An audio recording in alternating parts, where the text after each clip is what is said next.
Merci beaucoup, c'est trop pour moi. Merci. Je bénis l'Éternel pour ce moment.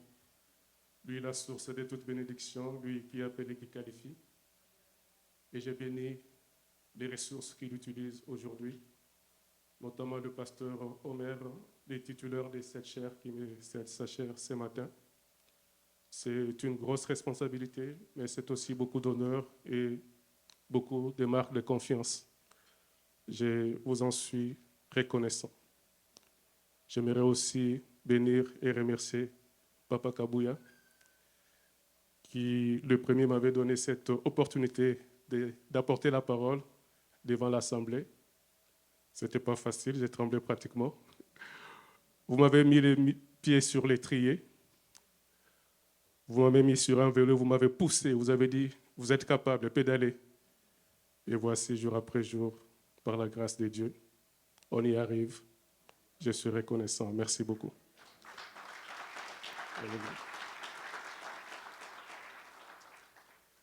Père, nous te bénissons, Seigneur, pour ce moment. Voici ton peuple qui a accouru, Seigneur, Dieu Tout-Puissant, des différents coins de la ville et même de la province, pour venir, Seigneur, Dieu Tout-Puissant, t'écouter. Ils ne sont pas venus voir un homme, Seigneur. Ce peuple a faim, mon Dieu, mon roi. Il a faim, Seigneur, c'est la faim qui le conduit ici, Seigneur. Mais il n'est pas venu chercher du pain fait des mains d'homme. Il est venu chercher ta parole, car il est écrit, l'homme ne vivra pas de pain seulement, mais de toute parole qui sort de la bouche de l'Éternel. Seigneur, merci pour la parole que tu as mise en mon cœur ce matin. Seigneur, apporte la révélation, Seigneur, sur cette parole. Dispose le cœur, Seigneur, à recevoir cette parole. Le logos et le réma, Seigneur, de Tout-Puissant qui viennent de toi, Seigneur. Bénis ta parole, Seigneur. Et que lorsqu'elle sera, Seigneur de Tout-Puissant, tombée sur le cœur, qu'elle germe et qu'elle porte beaucoup de fruits pour la gloire de ton nom. Merci, Seigneur de Tout-Puissant, d'apporter ta lumière sur ce que nous avons lu, sur ce que nous avons médité, car c'est par ta lumière que nous voyons la lumière. Sois béni, sois glorifié. Au nom de Jésus, nous t'avons ainsi prié. Amen. Amen. Soyez bénis. Mon message ce matin s'inscrit dans la droite ligne du thème de l'année, qui est « Des choses glorieuses ont été dites sur vous ». Amen. Les choses glorieuses ont été dites sur Sion. Les choses glorieuses ont été dites sur la citadelle. J'aimerais demander à l'équipe des médias de nous rappeler ces passages qu'on trouve dans le livre des psaumes. Psaume 87, 1 à 3, que nous allons lire encore, tous ensemble, pour nous rappeler et pouvoir aller de l'avant. Voilà, des fils de Corée, psaume, cantique. Elle est fondée sur les montagnes saintes. L'Éternel aime les portes de Sion plus que toutes les demeures de Jacob. Des choses glorieuses ont été dites sur toi, ville de Dieu. Amen. Des choses glorieuses ont été dites sur toi, la citadelle, comme elles ont été dites pour Sion. Sion, pour rappel, c'est Jérusalem. On l'appelle des fois Sion parce qu'elle est bâtie sur la colline de Sion, la montagne de Sion que nous disons souvent. Montagne de Sion, c'est sur cette montagne ou cette colline qu'est bâtie la ville de Jérusalem. Alors lorsque nous disons Sion, entendez Jérusalem. Donc des choses glorieuses ont été dites sur Jérusalem et le Seigneur veut accomplir ces choses glorieuses. Amen. Nous allons faire une autre lecture rapidement, c'est dans Zacharie 9:9. Des choses glorieuses ont été dites sur Jérusalem. Et une des choses glorieuses qui ont été dites sur elle se trouve dans Zacharie 9:9. Je lis. Sois transporté d'allégresse, fille de Sion. C'est Jérusalem donc. Pousse des cris de joie, fille de Jérusalem. Voici ton roi vient à toi. Il est juste et victorieux. Il est humble et monté sur un âne, le petit d'une ânesse. Amen. Zacharie 9:9. Voilà une chose glorieuse qui a été dite sur Jérusalem, c'est que son roi vient à elle. Son roi vient à elle, Jérusalem. Voici ton roi vient à toi. Il est juste et victorieux. Il est humble et monté sur un âne. Lorsque nous attendons un roi, une personne qui est élevée en dignité, c'est un moment glorieux. Donc Israël devait s'attendre à ces moments glorieux. Recevoir les rois des rois, les seigneurs des seigneurs, le porteur justement des choses glorieuses, les dispensateurs des choses glorieuses, les distributeurs des choses glorieuses. Mais qu'est-ce qu'il en est au fait en réalité? Là, nous allons encore faire une autre lecture. Ça sera dans Matthieu 21, 1 à 5. Matthieu 21, 1 à 5, qui est l'accomplissement de cette prophétie qui a été dite au temps de Zacharie sur Jérusalem. C'est la période précédant Pâques, c'est pratiquement les dimanches des rameaux comme aujourd'hui, cette histoire.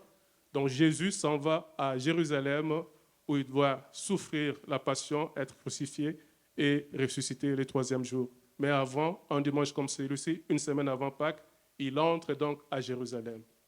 Alors lisons comment ça se passe. Lorsqu'ils approchèrent de Jérusalem et qu'ils furent arrivés à Bethphagée, vers la montagne des Oliviers, Jésus envoya 2 disciples en leur disant, allez au village qui est devant vous, vous trouverez aussitôt une ânesse attachée, l'accomplissement de ce qui a été dit, et un ânon avec elle, détachez-les et amenez-les-moi. Si quelqu'un vous dit quelque chose, vous répondrez, le Seigneur en a besoin, et à l'instant, il les laissa. Or, ceci arriva afin que s'accomplisse ce qui avait été annoncé par le prophète Zacharie. Amen. Presque tous les évangélistes parlent de cette histoire, de cet épisode où Jésus entre dans Jérusalem. J'ai voulu commencer par Matthieu, parce que Matthieu est le seul qui rappelle un peu l'historique, la prophétie qui avait été annoncée sur l'entrée de Jésus à Jérusalem. Mais je trouve que Luc est plus éloquent. Luc parle avec beaucoup de détails et Luc raconte ce qui se passe lorsque Jésus arrive effectivement à Jérusalem. Ce sera donc dans Luc 19, 29 à 45. Ce sera encore une lecture que nous allons faire tous ensemble. Lorsqu'il approcha de Bethphagée et de Béthanie, vers la montagne appelée montagne des Oliviers, Jésus envoya 2 de ses disciples en disant, allez au village qui est en face. Quand vous y serez entrés, vous trouverez un ânon attaché sur lequel aucun homme ne s'est jamais assis. Détachez-le et amenez-le. Si quelqu'un vous demande pourquoi le détachez-vous, vous lui répondrez, le Seigneur en a besoin. Ceux qui étaient envoyés allèrent et trouvèrent les choses comme Jésus leur avait dit. Comme ils détachaient l'ânon, ses maîtres leur dirent, pourquoi détachez-vous l'ânon? Ils répondirent, le Seigneur en a besoin. Et ils amenèrent à Jésus plutôt l'ânon sur lequel ils jetèrent leurs vêtements et firent monter Jésus. Quand il fut en marche, les gens étendirent leurs vêtements sur le chemin. Et lorsque déjà il approchait de Jérusalem, vers la descente de la montagne des Oliviers, toute la multitude des disciples, saisis de joie, s'est mise à louer Dieu à haute voix pour tous les miracles qu'ils avaient vus. Et disaient, béni soit le roi qui vient au nom du Seigneur, paix dans le ciel et gloire dans les lieux très hauts. Quelques pharisiens du milieu de la foule dirent à Jésus, Maître, reprends tes disciples. Et il répondit, je vous le dis, si c'est taisent, les pierres crieront. Comme il approchait de la ville, Jésus, en la voyant, pleura sur elle et dit, et toi aussi. Vous voulez revenir en avant? Et toi aussi, oui. Et si toi aussi, au moins en ces jours qui t'est donné, tu connaissais les choses qui appartiennent à ta paix, mais maintenant elles sont cachées à tes yeux, il viendra sur toi des jours où tes ennemis t'environneront des tranchées, t'enfermeront et te serreront de toutes parts. Ils te détruiront, toi et tes enfants, au milieu de toi, et ne laisseront pas en toi pierre sur pierre, parce que tu n'as pas connu les temps où tu as été visité. Il entra dans le temple et il s'est mis à chasser ceux qui vendaient. Voilà un moment que j'imagine le Seigneur lui-même attendait aussi. C'était le moment qui était supposé être un moment des choses glorieuses. Il avance sur Jérusalem et il a des ovations de la foule. Il a des Alléluia. Mais lorsqu'il arrive Il est découragé. Dans ma langue, il y a une expression qui dit « on lui a cassé les épaules ». Dans les découragements. Il venait là comme roi sur son cheval, mais lorsqu'il arrive, avant d'entrer dans la ville, ses épaules s'affaissent parce qu'il est découragé. C'est un peu comme si on lui avait coupé les épaules. Parce que ce qu'il s'attendait à trouver, ce n'est pas ce qu'il vit, effectivement. Parce qu'Israël, plutôt Jérusalem, était tombé pratiquement dans la débauche. Israël ou Jérusalem n'avait pas attendu l'arrivée. Et lorsque le Seigneur regarde Israël, il s'est mis à pleurer. Il pleure sur ce qu'il trouve. Il pleure, ça devait être un moment glorieux. Et il est entré. Les gens criaient, les gens l'ovationnaient, les gens les louaient. Mais lorsqu'il arrive lui-même, avant d'entrer, il regarde parce qu'il connaissait Jérusalem. Il savait ce qui se passait devant. Et il avait déjà visité Jérusalem. Mais Jérusalem ne savait pas qu'elle a été visitée. Et lorsque le Seigneur arrive, il pleure sur Jérusalem. Et ce qui est triste, c'est qu'au lieu de prononcer des paroles de bénédiction sur cette ville, sur ce moment qui était supposé être un moment glorieux, voici les paroles de bénédiction s'échangent en quelque sorte en paroles de malédiction. Parce qu'il pleure sur Jérusalem et dit ce qui va arriver après.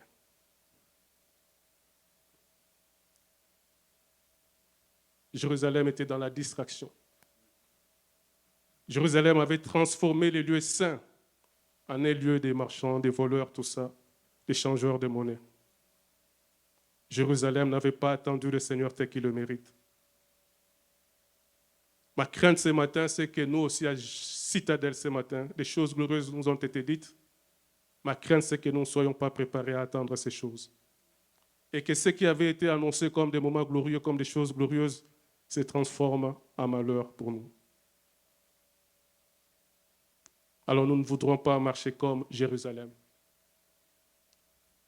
Jérusalem, sûrement, n'a pas attendu avec foi l'arrivée de ce moment. C'est une prophétie qui avait été annoncée depuis longtemps.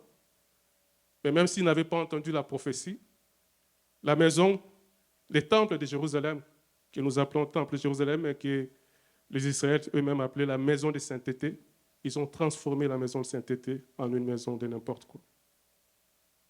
Et avec ça, le Seigneur est triste. Il regarde et il pleure sur Jérusalem. Dieu pleure sur Jérusalem parce que Jérusalem va être détruit. Et il dit ça pour ceux qui aiment aussi associer la Bible avec l'histoire classique. Quelques années après, donc en l'an 70 de notre ère, les Romains entrent et détruisent le temple de Jérusalem. Donc si Jésus est mort à 33 ans, on va dire 37 ans plus tard, les Romains entrent et détruisent la ville de Jérusalem, comme le Seigneur l'avait dit.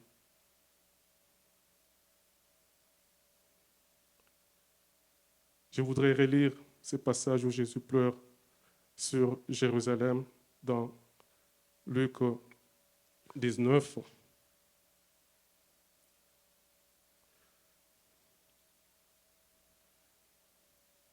Alors, excusez-moi, ça colle.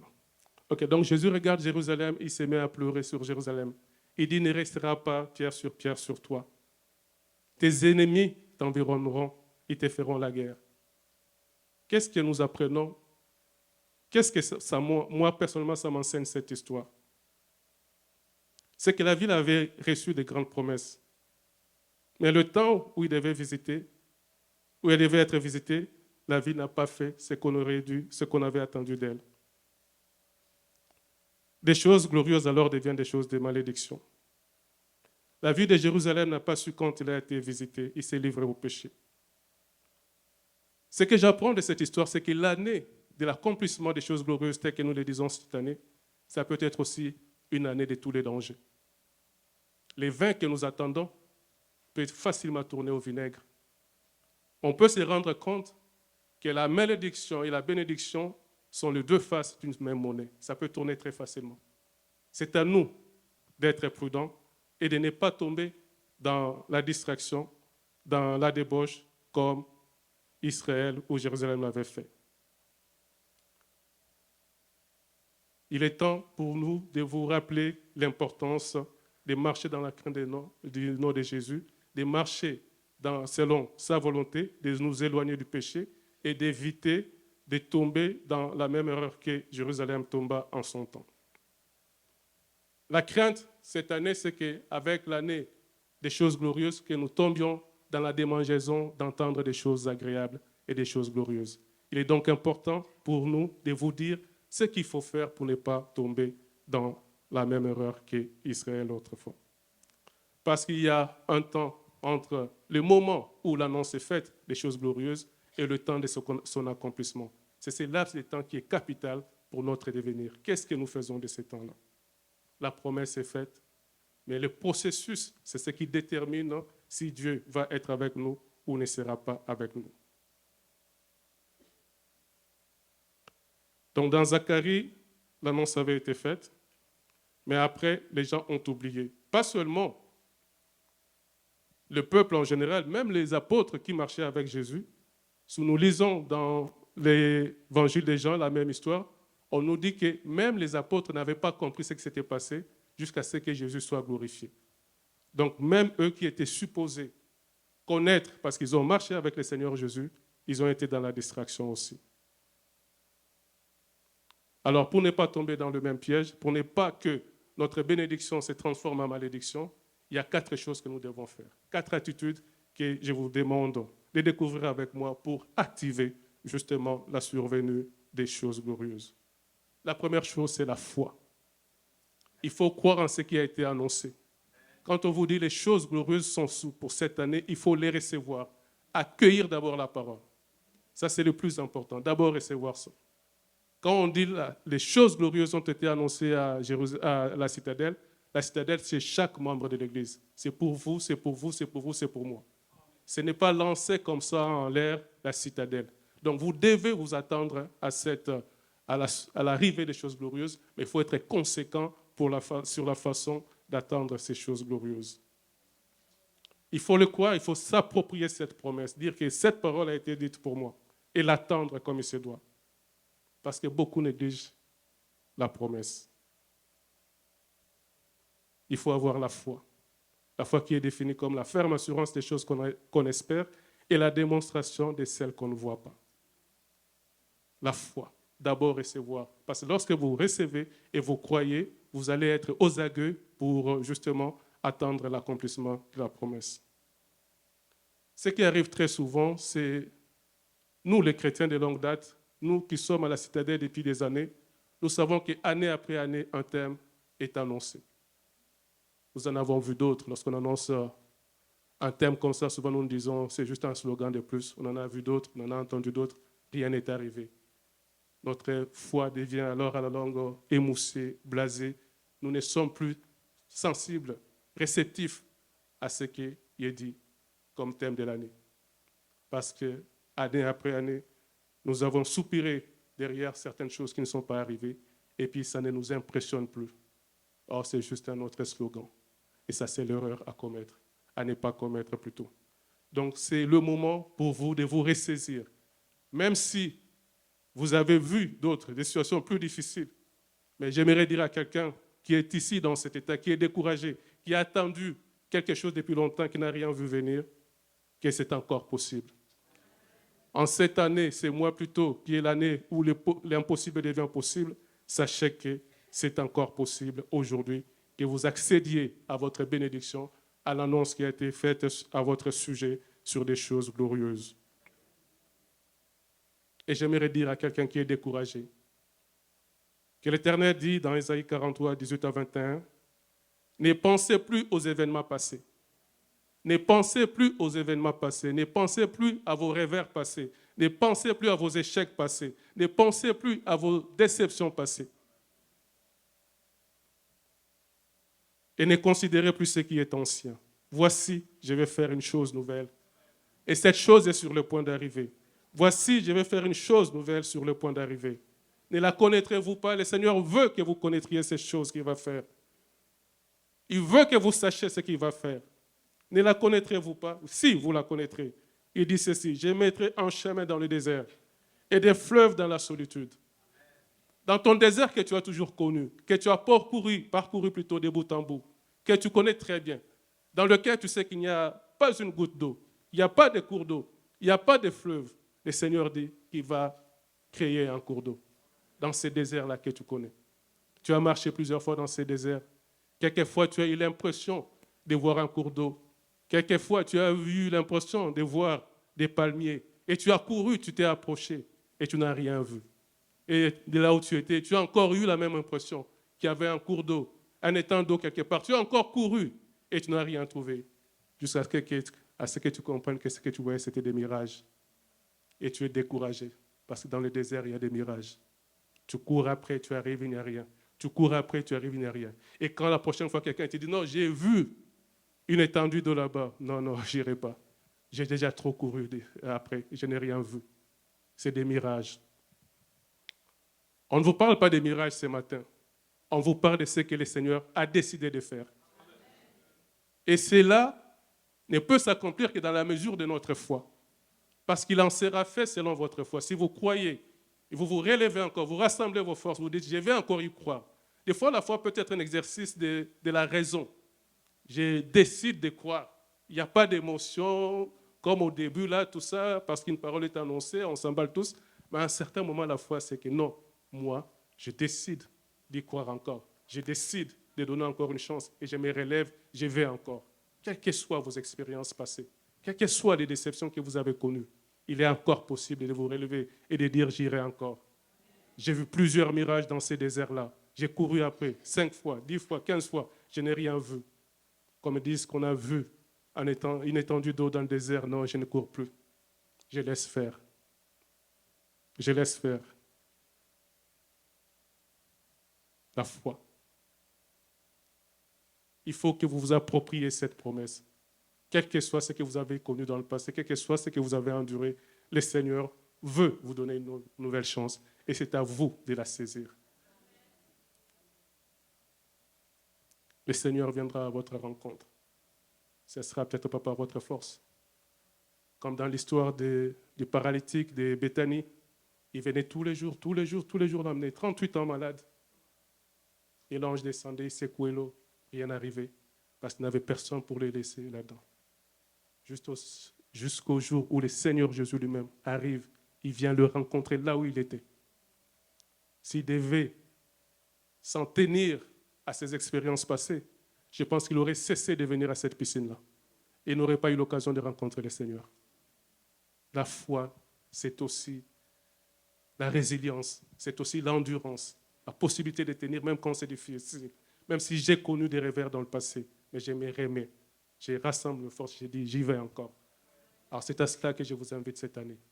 Vous avez été trop déçus, vous n'avez rien vu venir depuis des années, cette année relevez-vous encore. Décidez que ce soit vraiment un exercice de la raison. Je dis voilà, moi je décide de croire encore, de croire encore, de croire encore. Je vais encore y aller parce que le Seigneur est fidèle. Nous avons nos attentes, nous avons nos agendas. À un moment, ça correspondra à l'agenda de Dieu. Parce que le miracle se produit lorsque l'agenda de Dieu rencontre ton agenda. C'est alors que le miracle se produit.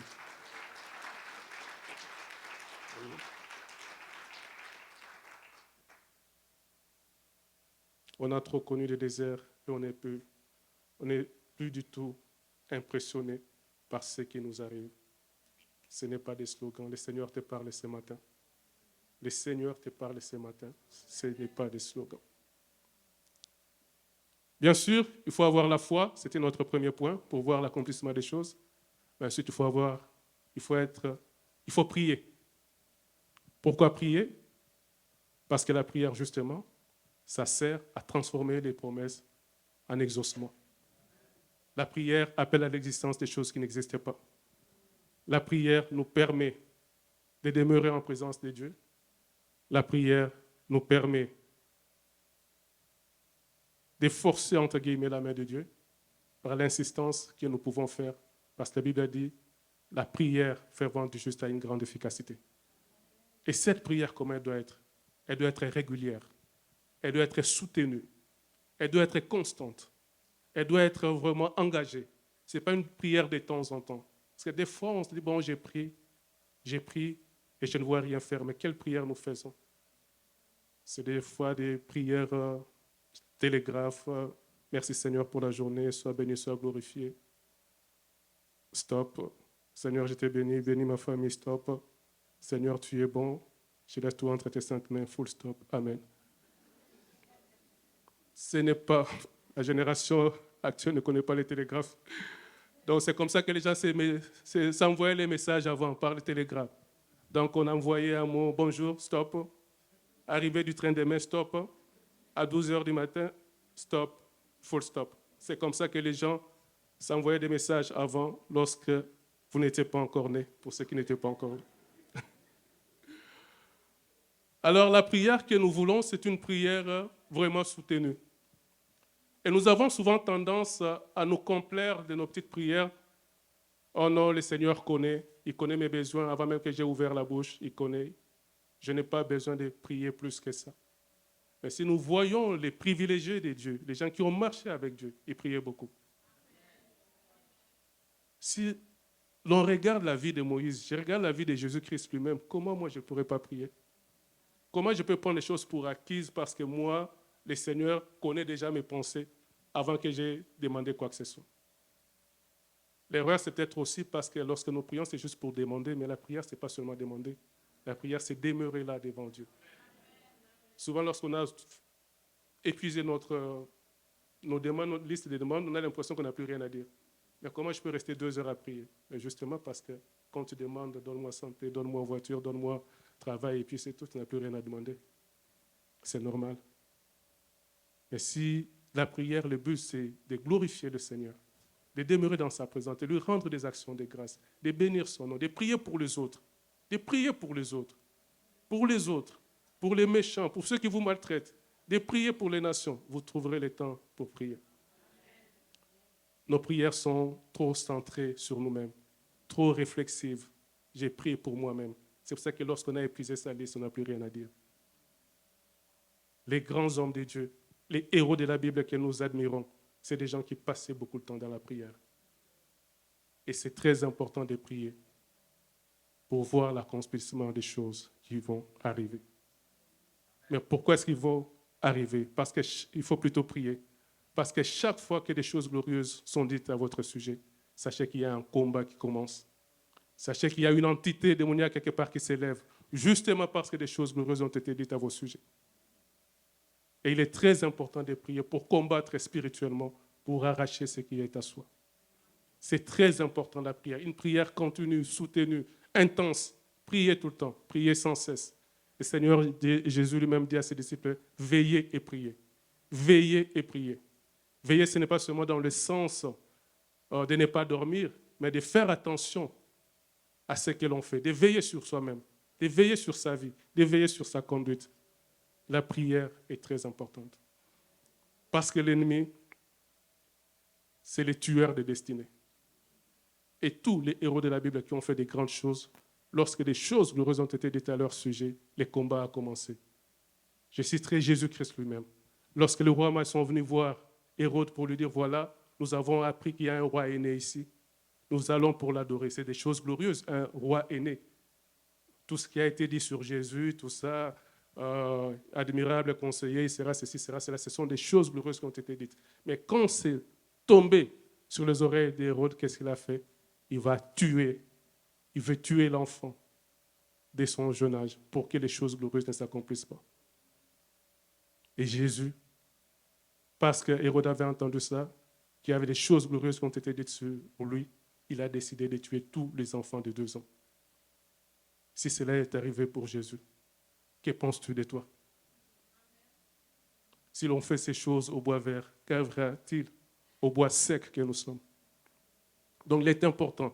Ce que j'apprends de cet épisode où Jésus va à Jérusalem, il pleure sur Jérusalem, c'est que nous avons une responsabilité lorsque les choses glorieuses ont été dites sur nous. Et quand vous comprenez cela, nous sommes une génération qui est à l'affût des prophéties. Lorsqu'on vous annonce une prophétie, c'est plutôt le moment d'avoir peur, de s'élever, de dire « je vais combattre ». Parce qu'il y a une chose glorieuse qui ont été dites sur vous. Quand vous entendez une bonne prophétie là, qui vous dit « vous allez être ceci », vous allez celle que nous aimons là. Au lieu d'aller se reposer, tout ça, c'est la coulée douce, c'est le moment d'être conscient qu'il y a un combat qui commence quelque part. Quand vous comprenez les choses de cette façon, vous ne courez plus derrière les prophéties. Chaque prophétie serait une occasion pour vous de vous ressaisir et de commencer à combattre. Parce que chaque fois qu'une prophétie favorable vous est annoncée, sachez que quelque part, on a activé quelqu'un. On a activé un esprit pour combattre et détruire votre destinée. C'est arrivé à Jésus. C'est arrivé à David une fois qu'il a été oint. Lorsque Samuel est allé le oindre roi, entre les temps il a été oint et les temps il a accédé effectivement au pouvoir, Saül l'a traqué. Saül l'a traqué parce qu'il y avait des choses glorieuses qui ont été dites sur lui. Donc chaque fois que des choses glorieuses sont dites sur vous, ceignez votre ceinture et préparez le combat.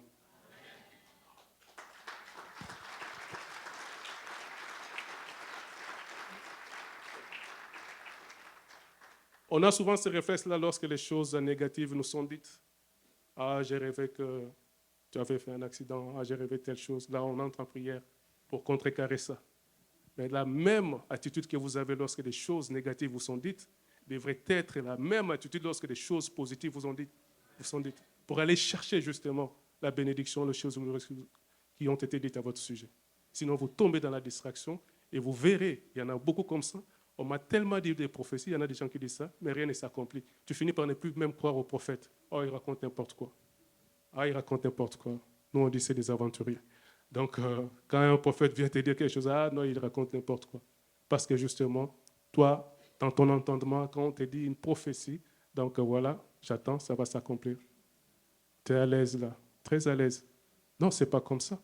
Chaque fois qu'une prophétie positive est dite à votre sujet, sachez qu'il y a une entité qui est réveillée quelque part, qui est activée pour venir combattre votre destinée. Il est très important de rester dans la prière. C'était le cas, j'ai dit, avec Jésus. Et puis le diable a tenté à Jésus plusieurs fois. Ce n'est pas seulement par l'agression comme ça, parce que le diable est malin, s'il ne peut pas vous avoir par l'agressivité comme il a essayé d'éliminer Jésus au bas âge à ses 2 ans, il peut vous attendre plus tard. Et quand Jésus est allé au désert, il est venu alors par la séduction, par la convoitise. Ce n'est pas toujours par l'agression. Il est malin, il peut changer sa casaque et vous prendre autrement. Il vient prendre Jésus par la séduction. Si tu te prosternes, voilà ce que je te donnerai. Si tu es fils de Dieu, transforme cette pierre en pain. Si tu es fils de Dieu, monte sur cette montagne et jette-toi de là, et les anges viendront. Il vient par la séduction. Il ne s'arrête pas là. Plus tard, il entre par Pierre. Et Jésus qui avait compris, il dit, arrière de moi, Satan. Parce que l'erreur que nous commettons souvent, nous prenons des visages, nous prenons des humains. Et des fois, lorsque nous disons combat spirituel, il y en a qui transforment ça en combat physique, qui haïssent leurs frères parce que l'ennemi est entré par eux. Mais non, c'est le diable. Le combat est spirituel. N'haïssez pas votre frère, même si l'ennemi est entré par lui. C'est le diable le grand ennemi. Amen. Donc c'est vraiment ça qu'il faut comprendre, c'est que l'ennemi réveille des démons, des entités pour combattre votre destinée. Il en a les exemples sont légion dans la Bible. Il y a aussi le cas de Joseph. Une fois qu'il a eu la vision qu'il sera grand, tout ça et tout, qu'est-ce qui est arrivé? Ses frères se sont ligués contre lui, ont voulu tuer sa destinée. Le diable, c'est le tueur des destinées. C'est le tueur des choses glorieuses. Donc si vous êtes dans la distraction, vous ne verrez pas ces choses arriver et vous en voudrez aux pasteurs et aux prophètes pour rien. Sachez que vous avez une responsabilité dans la surveillance, dans l'arrivée des choses qui vous ont été dites.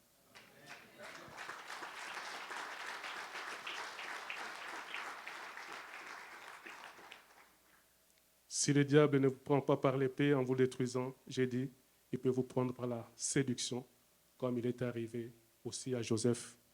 Lorsqu'il a échappé, il a été dans la maison de Potiphar. La femme de Potiphar a voulu le séduire. Et le diable peut vous prendre par la séduction, parce que quand vous tombez dans la séduction, c'est une porte d'entrée que vous ouvrez. C'est une brèche que vous faites à votre défense et l'ennemi va y pénétrer pour vous détruire. Nous y reviendrons et d'ailleurs ça nous mène tout droit à la troisième attitude après la prière, c'est la sanctification. dans l'attente de l'accomplissement de la parole de Dieu, des choses glorieuses, il faut marcher dans la sanctification. Parce que la brèche par laquelle l'ennemi peut entrer, c'est le péché. Et la prière, ça va avec la sanctification. Je ne conçois pas quelqu'un qui vit dans le péché et qui vient prier. Ça, tu réveilles le courroux de Dieu. Donc il y a des choses, si tu sens que tu ne marches pas dans la volonté de Dieu, reporte un peu ta prière. Reporte un peu ta prière, parce que Dieu peut te détruire juste parce que tu t'es moqué de lui. Dieu est saint. Il est saint et ne supporte pas autour de lui le péché, la saleté. C'est très important de marcher dans la sanctification. La crainte de Dieu est le commencement de la sagesse. Un homme sage qui attend sagement l'arrivée des choses glorieuses, il se sanctifie. Car personne ne sait ni l'heure, ni le jour où Dieu nous visitera. Jérusalem a été visitée plusieurs fois. Plusieurs fois, Jésus est allé prêcher dans le temple. Il savait ce qui se faisait là-bas. Et quand il arrive, plutôt que de prononcer des choses glorieuses, il pleure sur Jérusalem. Il pleure sur Jérusalem. Les ennemis autour de toi, les ennemis autour de toi vont t'entourer, ils vont te détruire.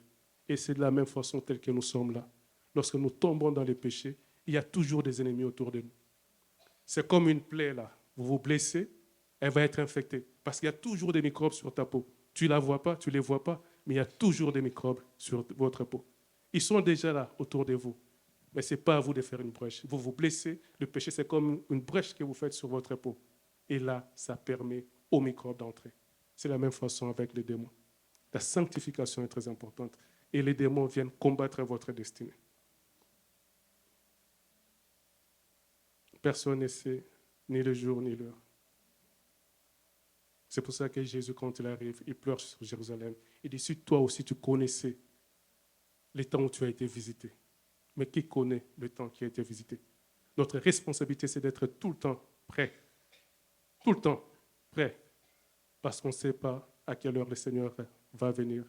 C'est un peu comme l'histoire des 10 vierges avec l'époux. Les 5 vierges folles, elles avaient épuisé leur huile parce qu'elles ne faisaient pas attention. Elles n'attendaient pas le maître, l'époux.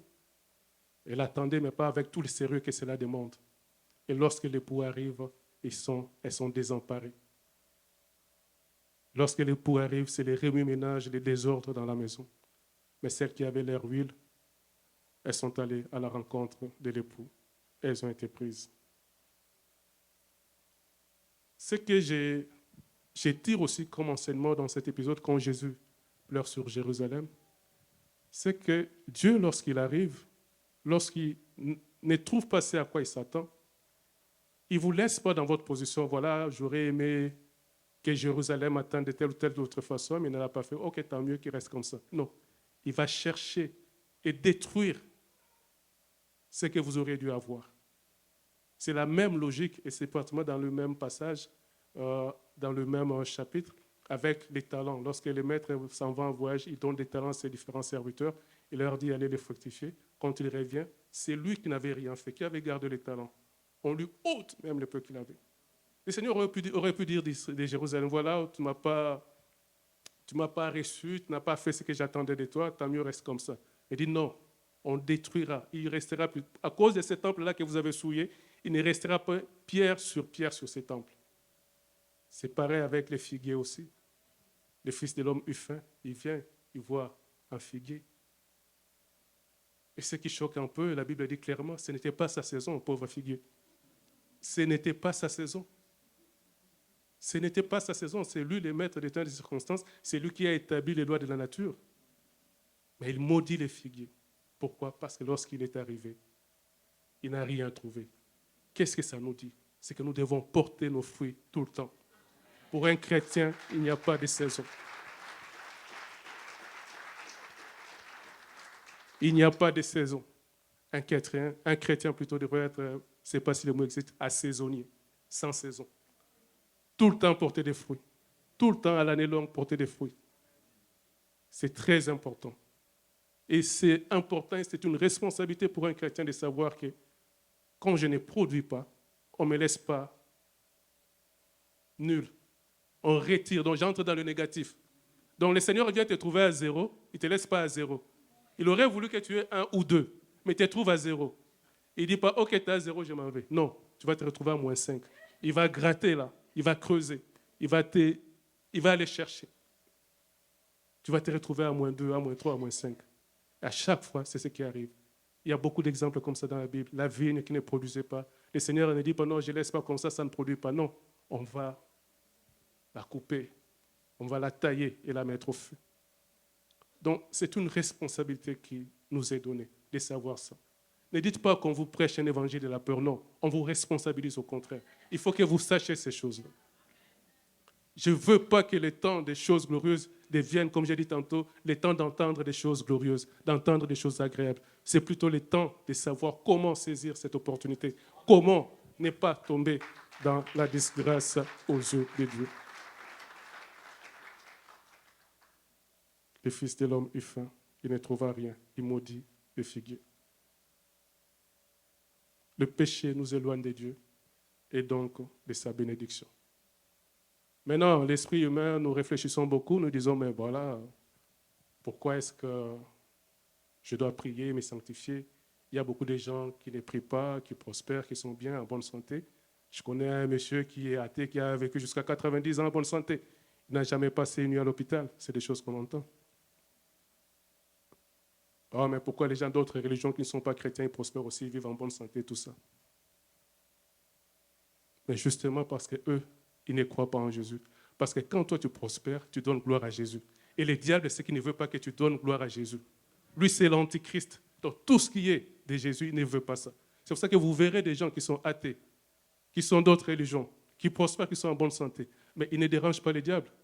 Ils ne le savent peut-être pas, mais ils sont du diable sans le savoir.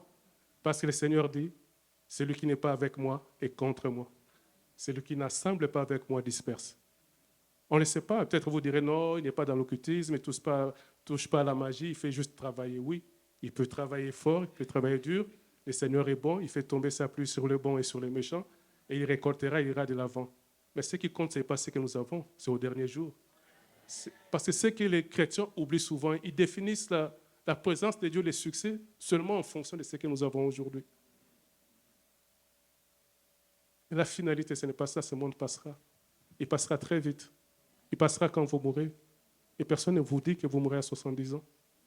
Personne ne vous a jamais promis ça. Je ne sais pas si vous avez une prophétie là-dessus. Mais ça peut arriver n'importe quand. Donc, si vous n'êtes pas avec Jésus, vous êtes contre lui. Et le diable vous restera tranquille. Tranquille. Parce qu'il peut vous freiner aussi, vous malmener. Donc, ce n'est pas un signe d'être d'être avec Dieu ou bien d'être avec le diable, la prospérité matérielle que nous avons, ou la santé physique. Ce n'est pas ça le signe. Le plus important, c'est le salut des âmes, être avec Jésus-Christ pour hériter du royaume de Dieu. Amen. Donc la sanctification, c'était notre troisième point. Et le dernier point, non le moindre, c'est les actions de grâce. Oh, il faut savoir remercier le Seigneur. Dans l'attente des choses glorieuses, des choses grandes que vous attendez là, commencez à bénir, à remercier le Seigneur pour les petites choses de tous les jours que vous voyez. Très rapidement, nous tombons dans l'incrédulité parce que justement, on ne sait pas reconnaître les bienfaits de Dieu. Lorsque l'année est annoncée comme ça, voilà, l'année des choses glorieuses, souvent nous venons avec notre agenda. Moi, pour moi, les choses glorieuses, vous définissez vous-même. Moi, pour moi, les choses glorieuses cette année, c'est le mariage. Moi, pour moi, les choses glorieuses cette année, c'est cette voiture-là que je veux. Moi, pour moi, les choses glorieuses, c'est ma santé. Donc, pour vous, alors, dès lors que vous n'aurez pas vu ce que vous aviez demandé, c'est à quoi vous attendiez, pour vous, Dieu n'a rien fait. Donc, pour vous, l'année aura été ou n'aura pas été en fonction de votre demande, en fonction de votre préoccupation, en fonction de votre liste des besoins. Mais tous les jours, Dieu fait des grandes choses. Dieu te donne la santé. Dis merci. Et c'est l'ouverture à des grandes choses. Remercier le Seigneur, rendre des actions de grâce, ça peut être, c'est sûrement le moyen le plus efficace d'ouvrir des grandes choses. Et Jésus lui-même, qui était Dieu, il n'arrêtait pas de rendre des actions de grâce dans tout ce qu'il faisait. Il rencontre Lazare mort avant de prier. Seigneur, je te rends des actions de grâce. On lui apporte 5 pains et 2 poissons. Qu'est-ce qu'il fait? Il rend grâce à Dieu. Et qu'est-ce qui arrive après? Il multiplie les pains. Donc les actions de grâce sont un peu comme cette levure-là, un facteur multiplicateur dans les mains de Dieu. Les actions de grâce. Les peu que vous avez, sachez reconnaître ça et bénir le Seigneur pour ça. Et Dieu prend plaisir à cela. Dieu prend plaisir à ça et il a envie de donner encore. Les actions de grâce sont comme ça, la récompense de Dieu. Vous savez, l'action pour que quelqu'un, un homme, agisse, fasse une action, on dit qu'il n'y a pas d'action sans intérêt. La première chose pour faire une action, ça vaut pour l'homme, ça vaut pour Dieu aussi, parce que Dieu crée l'homme à son image, c'est l'intérêt. Est-ce que Dieu trouve-t-il un intérêt à faire telle ou telle chose pour toi? Alors il agit. Mais l'intérêt ne suffit pas, il faut avoir la motivation aussi. On peut avoir un intérêt à quelque chose, je ne sais pas, on dit voilà, il y a Revenu Canada qui engage à 100 000 $ l'année. Vous avez intérêt, vous aimeriez gagner plus, mais vous n'êtes pas motivé à y aller. Donc vous ne verrez pas les résultats. Il y a la motivation. Mais une troisième chose importante dans l'action et qui entretient l'action, qui fait que ça devient cyclique, c'est la récompense. Si vous faites quelque chose, vous n'êtes pas reconnu, vous n'êtes pas récompensé, vous allez vous décourager. C'est pareil avec Dieu. Dieu vous bénit, il vous bénit, vous bénit. Vous ne le remerciez pas, vous ne rendez pas des actions de grâce, il va finir par ne plus vous bénir. Parce que la récompense est très importante. J'ai fait quelque chose, j'ai vu les résultats. Et ça vaut partout dans notre vie de tous les jours. Si vous faites une chose en tant que femme, en tant que mari, votre femme ou votre époux ne reconnaît pas ça, à un certain moment, vous allez être découragé. Parce que nous avons besoin de cette récompense. L'esprit humain est fait comme ça. Il a besoin d'être récompensé. Et la récompense, pour Dieu, c'est des actions de grâce que nous lui rendons. Ce n'est pas des...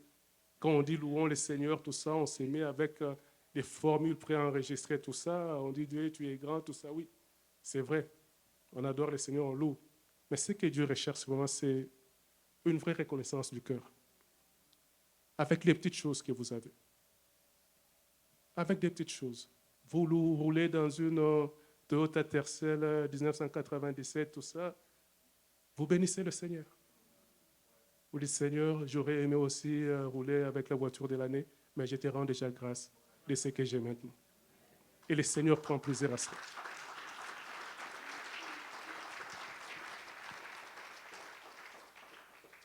L'ingratitude nous ferme beaucoup de portes. Lorsque nous sommes reconnaissants à Dieu, il nous ouvre des grandes portes. Même si votre Toyota Tercel, là, vous en avez honte quand vous venez au travail, vous le garez très loin là-bas pour ne pas que quand vous sortez du travail, les collègues vous voient monter dessus. Mais c'est une bénédiction que le Seigneur vous a donnée. Reconnaissez. Et quand le Seigneur voit ça, il dit, cet homme a été fidèle dans peu de choses. Je ferai quoi? Je lui confierai des grandes choses. Parce qu'il a été fidèle dans de petites choses. Lorsqu'on a été fidèle dans de petites choses, Dieu voit un cœur reconnaissant pour le peu qu'il a déjà fait. Vous l'encensez, vous le glorifiez, vous le bénissez pour le peu qu'il vous a donné. Le Seigneur dit, je lui confierai des grandes choses parce qu'il a été fidèle dans peu de choses. Voilà un peu les 4 attitudes qu'il faut avoir dans l'attente de l'accomplissement des choses glorieuses. Je récapitule, il faut avoir la foi, savoir que cette parole est pour vous et que c'est possible encore, même si dans le passé vous n'avez pas eu de succès attendu. C'est très important de rassembler sa foi et de se relever, de dire j'y vais encore.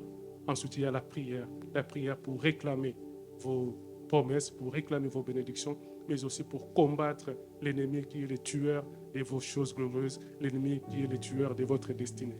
Et la prière avec son corollaire direct qui est la sanctification. Marchez dans la crainte de Dieu. Éloignez-vous du péché. Glorifiez le Seigneur dans votre vie de tous les jours. Rendez-lui. Soyez saints parce que votre Dieu est saint. Et c'est très important parce que le péché, c'est une brèche que vous ouvrez à votre défense. Vous ne pouvez pas combattre avec une brèche comme ça. L'ennemi va se faufiler et vous détruire. Et la dernière chose, c'est les actions de grâce. Rendez des actions de grâce. J'ai été impressionné par une sœur qui a apporté son action de grâce parce que Dieu ne lui a rien fait de particulier. Il a dit juste pour la vie. Je viens rendre grâce à Dieu pour la vie ce matin.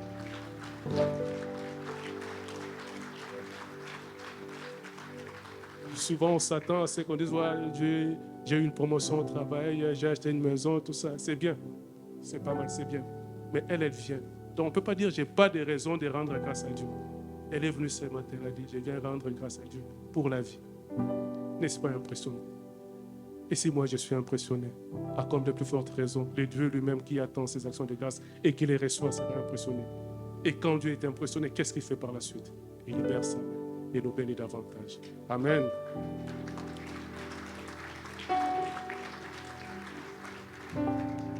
Alors, pour conclure, la bonne attitude dans l'attente de l'accomplissement des choses glorieuses, c'est l'attitude d'Habakkuk. Dans Habakkuk 2, qu'est-ce qu'il dit?